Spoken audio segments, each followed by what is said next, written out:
Good evening, Dr. Weimer here. Everyone knows how to read, particularly how to read as a scholar. So I want to give you some instructions. So when you read as a scholar, you don't read every word. It's not the same way that you read a novel. So with a novel, you enjoy every word, you stop, sometimes you go back and reread a section to make sure you understood what was happening. But when you read an academic piece, you always start, you read for the argument. So you read for the argument and then also seeing how the scholar makes their argument and what evidence they use to support their argument. So you always start, read the introduction. So we're reading this week, we're reading McLean.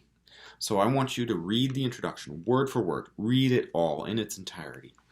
And then I want you to go, so the introduction is, let's see here, 7 pages. Pages 1 through 7. And then I want you to skip. I want you to go to page 302. So this is the conclusion. You always do this. When you read as an academic, or read as a scholar, read the introduction, read the conclusion, get a sense of what the author is trying to do.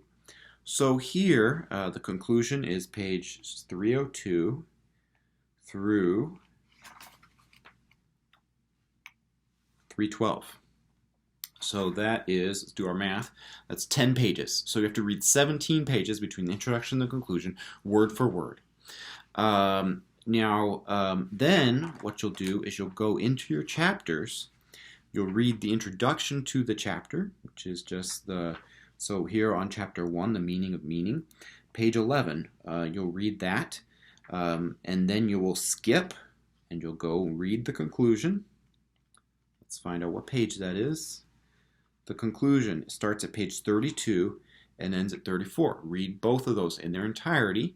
Read the introduction and the conclusion word for word, and then skim through the rest.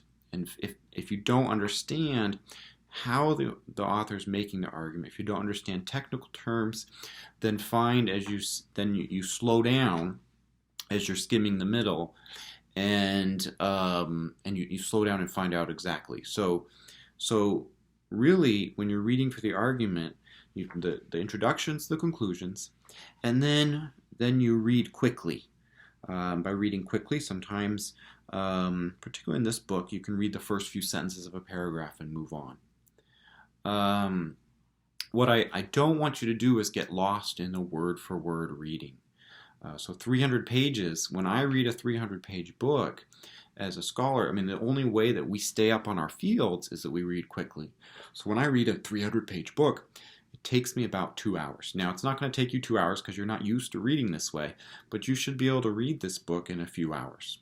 And so I would say 4 or 5 hours. Now, typically with doctoral classes, you can expect to spend about 10 hours for every class period outside of the class. I don't think you need to do that. Force yourself to read this work clearly. But now I want to take you through and I want to help you see. This whole first week is simply about learning the process. So I'm not above also kind of giving you some pointers here and giving you some helpful material. So I want you to go, and on the syllabus we have some questions. The first question is identify the thesis. What is the thesis? So when you give your video presentation, you're going to tell us what the author is arguing. So you go to the introduction and find the thesis. And I'm actually going to tell you, so you can try and test this on your own. You can pause the video. But also I want you to look and see on page 2 is where the thesis is. And the author makes it really clear when the author says that this book argues that it is only by going beyond a text's founding sense event that the interpretive act becomes complete. And that's it. That's the thesis. Now, you need to be able to understand what he's saying. What does he mean by sense event? And then you'll get that information as you work through the chapters. And what does it mean an interpretive act? What is that? So you'll still need to get some sense of what the person is saying, the author is saying, McLean. But I want to walk you through this because I want to make sure that you know. I don't know for sure that anyone's taught you how to read on the doctoral level, and so and they may have, and you may already know this, but I want to make sure that you know, so that you're not stressing too much about this course, and particularly with all the drama that's been occurring with the transitions, and I know that this can be a tough time, and so I'm trying to help you out here. Let me know if you have any more questions about this. So let's look at the next one. Clarifying important terms. So what is a sense event? What is hermeneutics? What are important figures that he engages? What is language? There's any number of terms you can pick out here and figure out exactly what the author means by his use of them. And then, what areas do you find challenging? So what arguments does the author make that you maybe don't agree with, or it stretches your perspective? So just choose 2 or 3 of those. What are those? And you'll get those as you work through the chapters. And then let's look here and see what else you have to ask. Critically engage areas that you found challenging. So emphasis on the critical engagement. By critical engagement, you move beyond simply saying, I don't like, or this made me feel uncomfortable, and you move to actually asking, the author argues such and such, but I didn't understand it that way, and so it pushed me to a new place. That would be a critical engagement, is moving beyond a surface read to actually letting it converse with you or something outside of the reading. And then D, the final one, is develop 3 questions that lead your fellow students in critical engagement of the book. So what are the next steps? You take all this material. The author has said that he's arguing that, let's read it again, on page 2, the bottom, very last 2 lines.